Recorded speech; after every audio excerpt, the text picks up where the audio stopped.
episode of the Rest and Recovery Podcast. I'm here with Don Moxley from Longevity Labs, and we're in beautiful sunny Miami. Miami, Florida, baby. Biohacking Congress here. Yep. How's the event going for you so far? It's been really good. It's I think this is a first time event for this team. Okay. And we supported them early on, and I'm very happy with the way things are going. So have you, was there anything that you had personally that you were looking at doing or checking out this weekend? No, listen, we're here as a representative of Longevity Labs and trying to connect with great consumers and doctors in the field. Awesome. And we're finding that, one of the great things about the biohacking events is we find a lot of medical professionals who are looking for state-of-the-art. They want to integrate things into their practice. They want to change their practices from treating ill people to helping people thrive. Exactly. And so we run into a lot of those people here, and we build relationships with them, and it's really exciting. Awesome.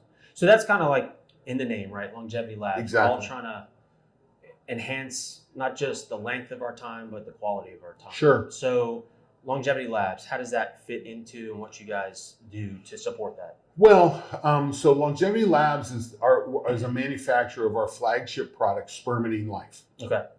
Spermadine is a molecule that's in every cell of your body, men, women, plants, and animals. But what we know about spermidine is it declines with age.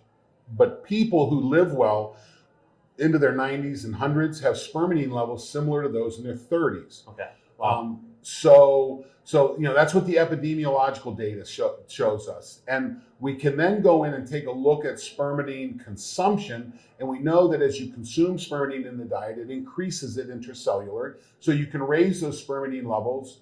And we have data that comes out of the blue zones. So define blue zones real quick. So the blue zones are 5 areas across the globe where people live longer than the groups immediately around them. So there's something going on there that makes them different. Got it. And that's what they call the blue zones. And when you look at blue zone nutritional consumption, they're spermidine-rich diets. Okay. So there's a lot of spermidine in the food they're eating. Mm-hmm. So it makes sense. So spermidine it's a natural occurring ingredient. Polyamine. Yeah, it's called a polyamine. It is naturally occurring. It comes, the polyamines come in a couple different flavors. Okay.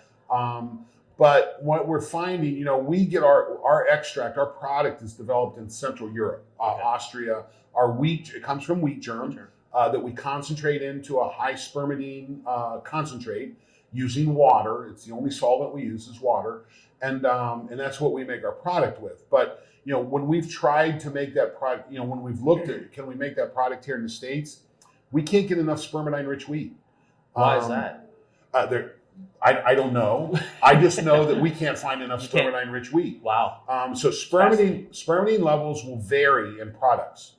The wheat we get in Europe will vary. There's high spermidine, low spermidine. Part of our process is find the high spermidine stuff. I guess that makes sense. It's a naturally occurring crop, so it's not everything's going to be uniform, right? We've row cropped pretty hard in this country. Yeah, a little bit. Yeah, we've row, and you know what? We know that there's probably a decline in nutrient density. This just happens to be one of those nutrients that's declining. Yeah.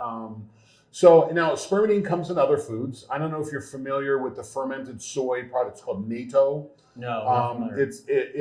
If you're not Japanese, you probably can't choke it down. It's pretty disgusting. And so wheat germ, but not all wheat germ is spermidine rich. Okay. So this is part of the challenge. Gotcha.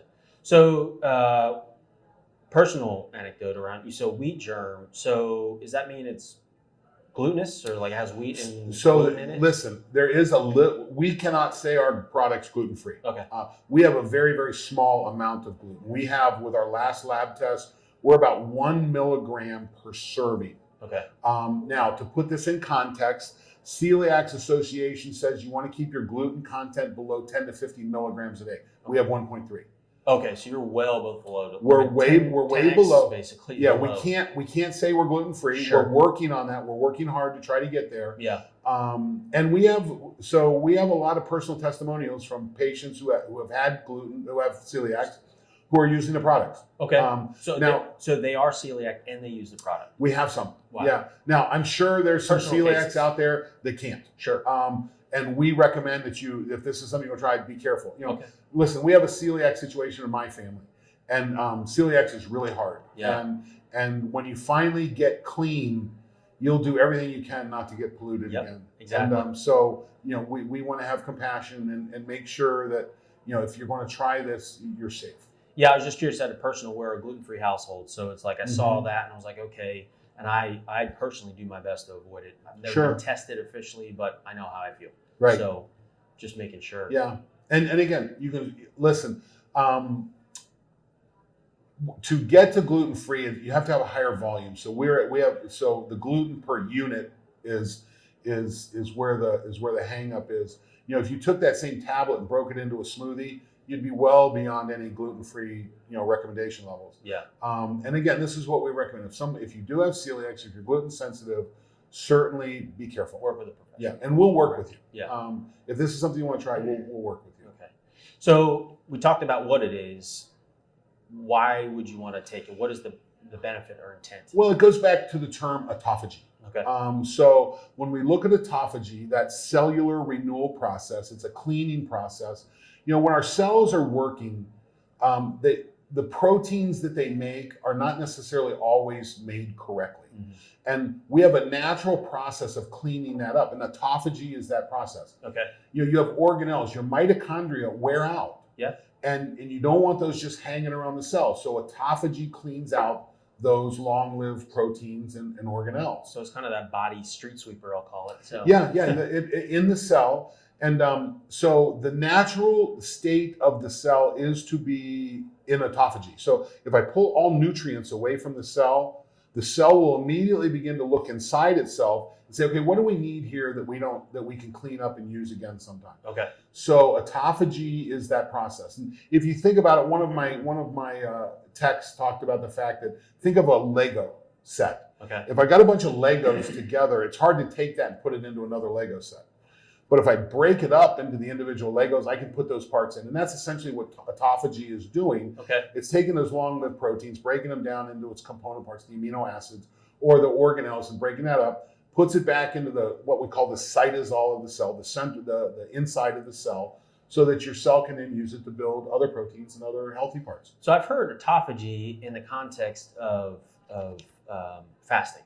Right. And so maybe explain a little bit of. So fasting is a typical autophagy trigger. Okay. So again, the cell's default state is to have autophagy. If I add nutrients to my body says, hey, there's nutrients on board. Let's send the cells a signal that says there's nutrients on board. So the body does that with two signaling hormones called insulin and insulin-like hormone. And that goes to the cell, and the cell says, hey, party on. We've got nutrients on board. Let's make proteins. Right. When I fast, I take those signals away. So I don't have insulin, I don't have IGF going to the cell, and the cell says, there's no nutrients on board, but I still want to do things. So let's go ahead and clean up what's in here. So fasting is typically a process for stimulating autophagy. Okay. Spermadine is an underlying key element in the autophagy pathway. So as a spermadine declines, so will the effectiveness of autophagy. Okay. As you increase spermadine, you'll increase the effectiveness of fasting. So kind of a three-legged race, I'll call it, right? They're tied together and they work in conjunction. And there are other we call them calorie restriction mimetics. Okay. So what are molecules that mimic calorie restriction? And you've heard of resveratrol, you've probably heard of metformin. Those are calorie restriction mimetic. Spermadine's one of those. Okay. We think it probably has a little more powerful stimulus than some of the others, but certainly lays in that category. So when you take this, like there's tons of supplements and nutritional elements. Mm-hmm. What's the why behind this? Like, why would I want to consume this? What's the benefit? Well, I think you look at your personal goals. I think of life in 3/3. I think of my first third of my life as the third that I learn. Okay. I'm in school, I'm growing, I'm having fun, and then I leave school and I get a job and I start a family. And there's a point in time when my wife and I, our daughter is graduating from graduate school this year. Congratulations. Thank you. And we were lucky enough to get my daughter back. She went to undergraduate, and we lost her out of the house, and she was close. We got to see her a lot, but with COVID and everything, she moved back into our home for graduate school, and it's been wonderful. But I think by the January, my daughter will move out permanently. Okay. She'll start a job. She's starting her life. So my wife and I are back to, okay, it's us. Empty nesters, yeah. Yeah, empty nesters. And I tell a story. I've had the opportunity to coach great athletes. I've coached Olympic medalists. I've coached NCAA champions. I've coached Big Ten champions. I've coached some awesome people. Yeah. The single most enjoyable coaching experience I ever had was coaching my daughter's 8th grade field hockey team. Okay? I loved it. I am looking forward to coaching my grandchildren and my great-grandchildren. Yes. So I'm looking forward to my third and duplicating the experience I had with my daughter 12 years ago. Right. So that's kind of my purpose. Yeah. I want vision, right?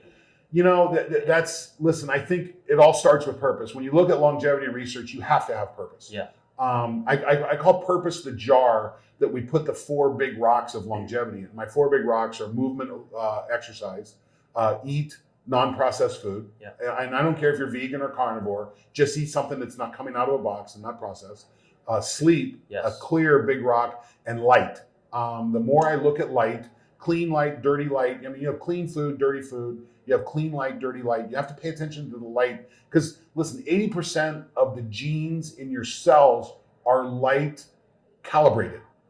Yeah. They work on a circadian rhythm. Mm-hmm. And so those are my 4 big rocks in the jar of purpose: movement, exercise, clean food, sleep, and light. Yeah. But you got to have purpose to put the rocks in. Yeah. Otherwise, you're wandering. And what are you here for? Yeah.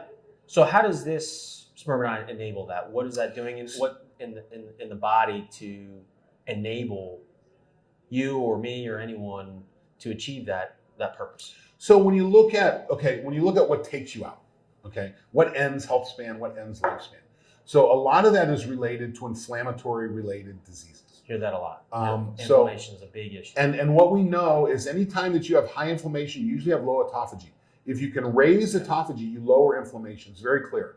And what we know is spermidine is that the supplementation and increased spermidine content in the system, you lower inflammation. Plus, we have a lot of other benefits that come from this that are autophagy related. Right. So, and again, we know that people who live well into their 90s and 100s have high spermidine levels, similar to those in their 30s. So, and we know it declines with age. So you have to make a conscious decision somewhere along the way, unless you live in a blue zone. If you live in a blue zone, the environment provides it for you. Yeah. Yeah, but most of us don't. So it's one of those decisions: what kind of quality of life do I want? I have a good friend that says, I don't know how long I live, and I'm not trying to live longer. Right. But my friend says he wants to be happy, happy, happy dead. And that's a good equation. Yeah, I'm okay with that. If the day I leave this earth, if the day before I'm happy, having fun, if I slip on the edge of the Grand Canyon and I have a good ride to the bottom, you know what? I'll be okay with that. There you go. That's what it's about. But it's that third. And again, I want to be able to coach my grandkids and my great grandkids. I had the opportunity. I'm an old wrestler. And I finished wrestling back in the mid 80s. And I didn't wrestle for a long time. And my nephew, we're in Florida right now. We're in Miami. And my nephew, 4 years ago, was a finalist in the state of Florida heavyweight wrestling tournament. Okay. And I got to go work out with my nephew. And I thought, wonder what I've got. Yeah. I did really good for a day. Yeah. I worked out with him. We pushed. The second day, you could have beaten me. Okay. I was beat. Okay. But you know what? Recovery. Listen, I didn't recover like a high school kid. I was recovering more like a 55-year-old at the time. Yeah. But if I can get to where my grandkids are wrestling and I can teach a little bit, you know what? That's a good goal. Yeah. Well, and I think that's the piece that, you wouldn't think a supplement would enable, but it's that connection that human interaction that we have that helps drive that purpose. Absolutely. That enables that quality we want. Because we all want to show up. Like, that's why I started this, and my own was, we want to show up our best selves. We don't want to be ornery. We don't want to be irritable with our kids or grandkids. I don't mind ornery. Irritable is a different thing. So. I do ornery well. Yeah. But yeah, you want to show up. You know what? I had a challenge in my life a year ago. I had a knee surgery. It was my 7th knee surgery. I had 5 early on in my wrestling career. Oh, wow. And then I had a 6th shortly thereafter from a skiing. I was skiing in Colorado, and I'm kind of a big guy. Was that a wrestling moment too? Like, you showed maybe you're no. It was me in a fight with some moguls in Copper Mountain, Colorado, and my knee just didn't take it. But I had that knee reconstructed 27 years ago. Oh, wow. Well, from that was my 6th knee surgery, and from that. I had developed what's called loose bodies in my knee. So there were some things floating around in my knee from the surgery that were getting big enough that they're starting to lock my knee up. And in August, I was hiking out in Colorado on the Loveland Pass. You know, we're about 12,500 feet, and my knee's locking up. Okay. And I'm like, you know. It's not an optimal spot for that. I want to hike Loveland, and I want to hike 13 and 14ers. I don't want to stop doing that. Yeah. So I had to do something with my knee. So I go in, have these loose bodies come out, and I had a MRSA infection from it. And I was very ill for 8 or 9 weeks. Oh, gosh. Very ill. IV antibiotics. I was in bed for 8 weeks. I mean, I lost 35 pounds in October, and it was 6 or 7 Percocets a day for September and October. But you know what? I got through it. Yeah. And now I'm in the process of rehabbing. But I kind of, you know, that was a challenge for me. You know, the universe said, okay, we're going to give you something to work on here. And I'm like, opportunity for humility, right? Well, thank you, but I cannot take those anymore if you can pass. Yeah, right. But it reinforced my desire to achieve longevity. Mm-hmm. I don't want decreased health span and increased lifespan. I don't want to be in a hospital. I want to be fighting the day before I go. Yeah. Go down swinging. Yeah, I want to be fighting. That's right. And longevity is a fight. You know what? You've got to wake up every day, and it's a fight. Yeah. Well, like you mentioned earlier, we've got light. We've got all these things kind of pushing down on us. Right. We're swimming upstream. Right. And the environment. Listen, we've modified our environment to the point where the genes and the things that caused us to be able to evolve and to survive. Well, we're not challenging. I mean, the thing that gave us the ability to evolve is the ability to adapt. Mm-hmm. We don't adapt anymore. You know, we live in buildings that are temperature controlled. Yeah. We live in places where we don't have to climb stairs. We don't have to climb. We don't have to descend. Yeah. We don't have to adapt. You sit most of your time. You sit most of the time. Yeah. So you have to make conscious decisions. I tell a story that one of my lectures I do, I show a picture of a killer whale, an orca, in the wild and in captivity. Yeah. And if you look at the orcas in captivities, most of their dorsal fins turn over. We see an orca in the wild, most of their dorsal fins are straight. Okay. So what that tells you, there's not enough environmental pressure in the aquarium for the orca to express its DNA. Okay? So can't be itself. Can't be itself. So we take this to the next level. We go look at a zoo. If you look at zoos 50 years ago, concrete block walls, bars on the front, animals that are neurotic, don't reproduce, digestive issues, sound a lot like humans today. And they only lived 3.5 years. You take that same mammal and you put them in an enriched environment, they live full lives. They reproduce, and when we change the environment, the animal thrives. Okay. So we're recording this right now in a glass room. Right. You know, and I tell people to figure out what side of the aquarium you're on. Are you on the inside looking in or the outside looking out? Yeah. And you know, our challenge is we go from our home aquarium to our car aquarium to our work aquarium. We go from aquarium to aquarium, and our dorsal fins are bending. Okay. Yeah. So, yeah. But we're smart enough to say, what do I need to do to put the force in me? What do I need to do to create the adaptive response so I can express my DNA? Yeah.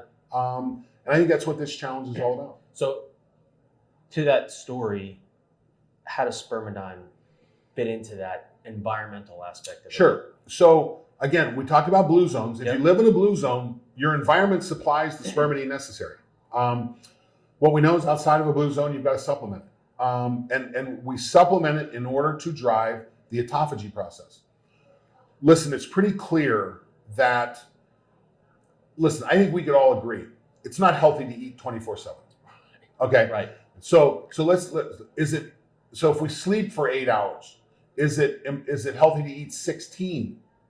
Well, you know what? If you eat first thing you wake up and you eat before you go to bed, you shrink that autophagy window. It typically comes in sleep. Right. And what we're finding is the more we expand the autophagy window, the better we do.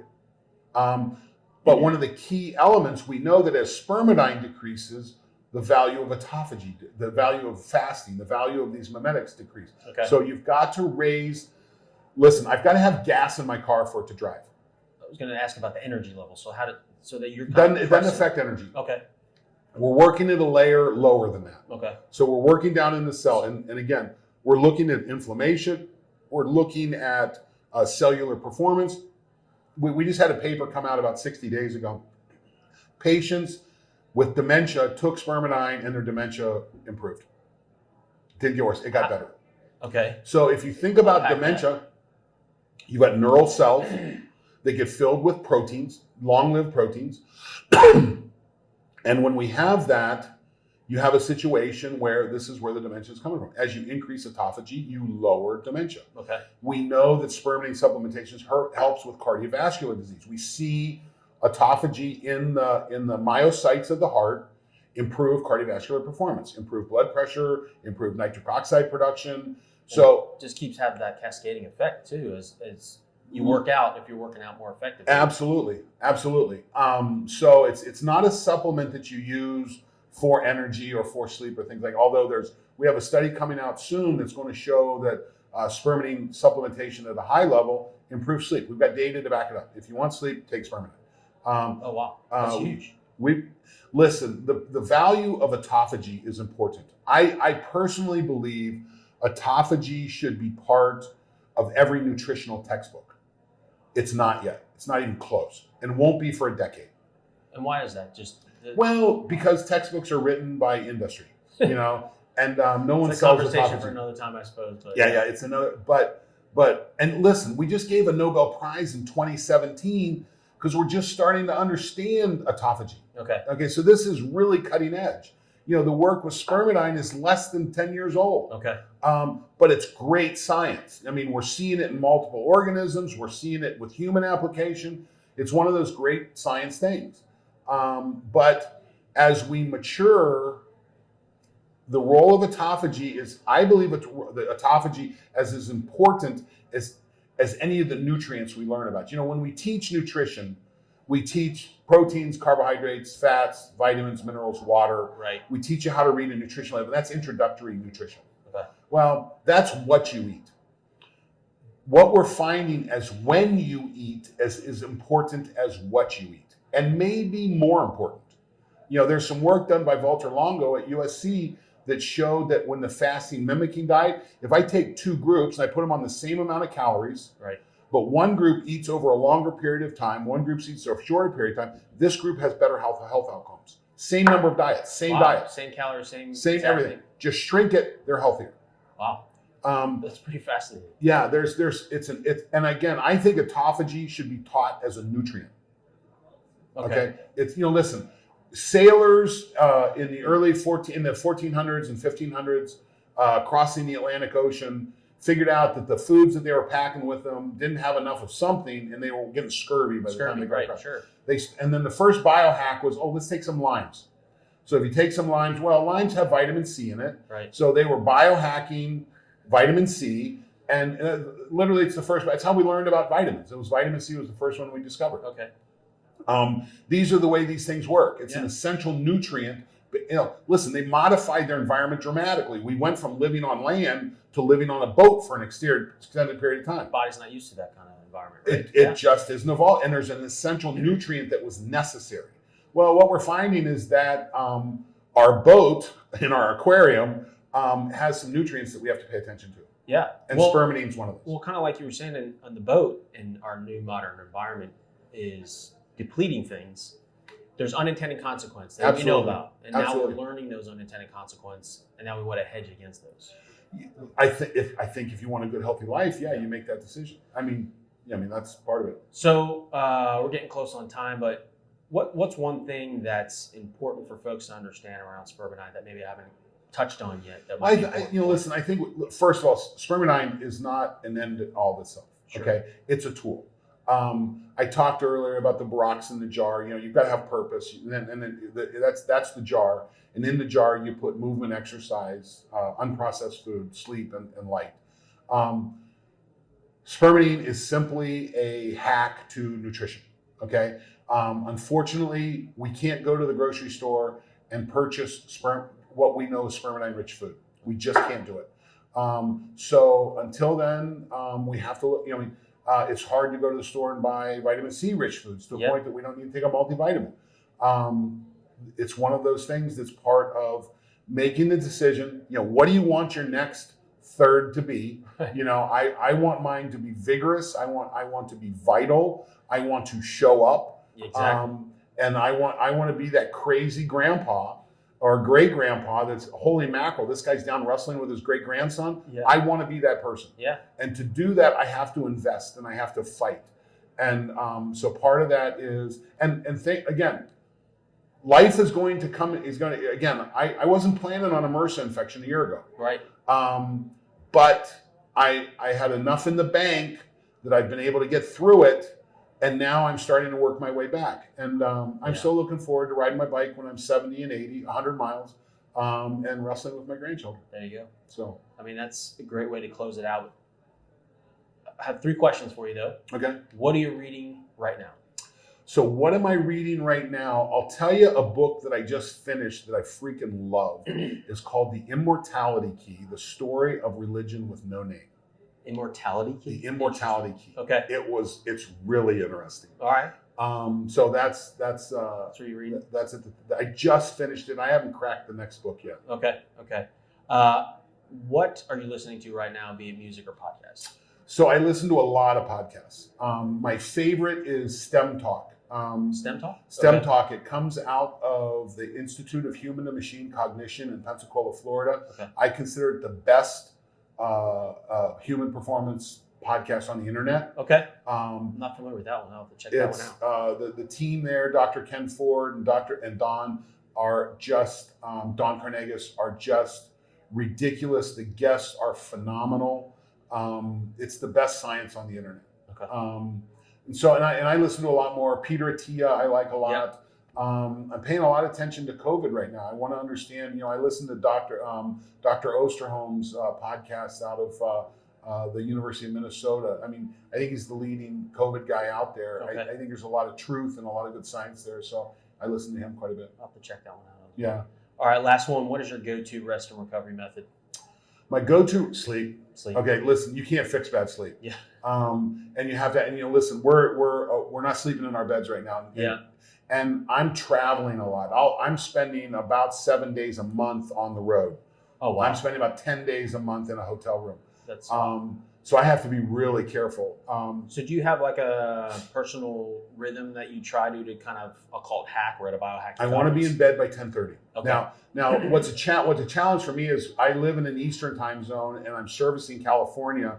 So when I go from Ohio to Southern California, so I got to use dark lights and things like that. Sure. Here's what we learned about sleep. If I can get 7 days of good sleep in before that, I can tolerate 1 or 2 bad days of bad sleep. Yep. 1 or 2 good days of good sleep will not fix 7 days of bad sleep. Okay. That's right. So you've got to have that investment that you can draw on. Yeah. And you know what? My sleep scores last night were horrible. It was my second night on the road. We went out to dinner. My routine was off. Yep. Resting heart rate's up. HRV's down. My body's saying you need to get back in your own bed. So I've got to get through this next couple days. I measure it. I measure sleep. I measure HRV. I use a lot of meditation techniques. Okay. So I will plug into that. I've not been floating as much, sensory deprivation floating, as I have in the past. It's a phenomenal tool. It's a phenomenal parasympathetic tool. And so I use a lot of breathing techniques to get that parasympathetic boost. Awesome. But you have to sleep. Yeah, I mean, 100% agree. Yeah. So, Don, thanks for the time. My pleasure. Great It's been really enjoyable. Great to meet you in person. Yeah, it's great to see you. All right. Thanks, everyone. We're closing out at Biohacking Congress in Miami. You can check out the next event in Las Vegas in March 22. Thanks.